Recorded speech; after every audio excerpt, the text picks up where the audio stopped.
Mechanics have heard it all: bad excuses, wild assumptions, and sometimes outright insults. But if you drive a BMW, Audi, Mercedes, or Volkswagen, saying the wrong thing at a repair shop could cost you hundreds, even thousands, in unnecessary repairs. Surprised? Yes, I was too. Today, we're diving into the 15 worst things you can say to a car mechanic, plus the one magic sentence that earns their trust, and how to find a mechanic you can rely on. Stick around till the end. This could save you a fortune. Remember to like and subscribe if you find this useful. Number 1. I already Googled the problem. We get it. Google and YouTube are lifesavers. But diagnosing a modern European car isn't as simple as watching a video. These cars are packed with complex electronics, turbochargers, and advanced transmission systems. One symptom could mean 10 different potential issues. Telling your mechanic you've already diagnosed the problem doesn't make their job easier. It can slow things down if your assumption is wrong. Instead, describe the issue in detail. Say something like, "My Audi has a rough idle at cold starts," or "My BMW's transmission jerks when shifting into second gear." A good mechanic will appreciate a well-informed customer, but let them do their job properly. 2. I'll just sit here and watch. Imagine you're cooking dinner and someone is hovering over your shoulder, watching your every move. Annoying, right? Mechanics feel the same way. European cars require precision, and a mechanic needs full focus to get the job done correctly. Standing over them will only add stress and slow things down. A better approach is to ask for a detailed repair estimate before work starts and check in periodically. If you're genuinely interested in learning, ask if they mind explaining the process. Some mechanics will be happy to teach if you don't micromanage their work. 3. I'm a mechanic too. If you were really a mechanic, why aren't you fixing your own car? Dropping this line makes it sound like you're testing their knowledge or trying to catch them in a lie. Instead of earning respect, it usually annoys the professional who does this for a living. If you have some knowledge, use it to ask smart, respectful questions rather than trying to assert dominance. A better approach? Say something like, "I know a bit about cars, but this issue is beyond me. What do you recommend?" That shows confidence and respect for their expertise. 4. That's not necessary. When a European car specialist recommends a service, it's usually for a reason. Telling them a repair isn't necessary, especially when you don't have the full picture, is risky. Skipping critical services like a timing chain replacement, DSG fluid change, or carbon cleaning can turn a minor issue into a catastrophic engine failure. Instead of dismissing their advice, ask why the service is needed and how urgent it is. Some repairs can wait, but others, like a failing water pump in a BMW, can lead to a destroyed engine if ignored. 5. I brought my own parts. While it's understandable that you want to save money, walking into a mechanic's shop with a bag of Amazon or eBay parts is not the way to do it. European cars require OEM quality parts to function properly, and some aftermarket parts won't fit or work correctly. Worse, if the part fails, the mechanic won't be responsible. If you must supply your own parts, discuss it in advance. Some shops allow it, but many prefer to use parts they can trust.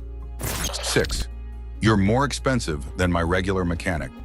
A specialist will always cost more than a general mechanic, and for good reason. European cars require specialized training, factory-grade tools, and advanced diagnostic equipment.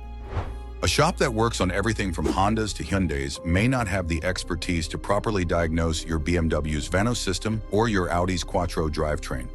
Instead of complaining about cost, compare what's included in the service. Often, a cheaper shop will miss key details, costing you more down the road. 7.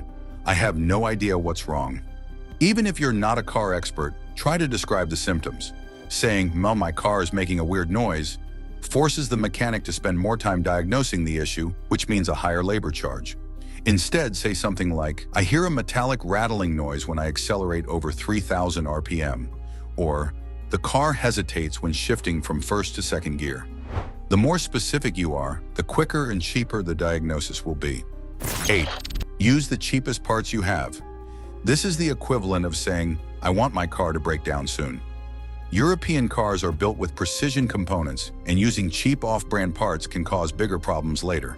For example, fake brake pads, timing belts, or suspension parts can fail prematurely, leading to dangerous driving conditions. Always ask for OEM or high-quality aftermarket parts, not just the cheapest option. 9. I need my car back today. Rushing a European car repair is never a good idea. These cars require precise work, and pushing a mechanic to hurry up can lead to mistakes. Or worse, a botched repair that costs you more later. Instead of demanding an unrealistic deadline, ask for a realistic estimate and whether they have a loaner vehicle available. 10. I'm not in a hurry. On the flip side, telling a busy mechanic that you're in no rush might get your car pushed to the bottom of the priority list. If a shop has a backlog, your 4-hour job could turn into a 4-week wait. Instead, ask, when do you think my car will be ready? This sets expectations without sounding desperate or careless. 11. I need a tune-up. Modern European cars don't get traditional tune-ups. Instead, they have specific maintenance schedules. A shady mechanic might take this as an opportunity to charge you for unnecessary work. Instead, be specific. Do you need new spark plugs, an oil change, or a carbon cleaning? Number 12. I don't need a written estimate. Never trust a mechanic who doesn't offer a detailed, itemized estimate. Without it, you're at risk of surprise charges, inflated prices, and unnecessary services. Always get an estimate in writing before any work begins. 13. Can you just patch it up? Shortcuts don't work with European cars. A temporary fix can lead to bigger failures down the road. If money is tight, ask for the most urgent repairs first, but just don't cut corners. 14. My friends say it's a simple fix. Unless your friend is a certified Eurocar technician, their opinion doesn't count. These cars are not simple, and what looks like a minor issue could be a serious problem waiting to happen. 15. Can you just delete the check engine light? Mechanics aren't magicians. Resetting the light won't fix the problem. If a shop offers to do this, run away. They're not legit. They would have to subject the car to a diagnostic test to really find out what the problem is. Want to keep your European car in top shape? Like and subscribe for expert tips.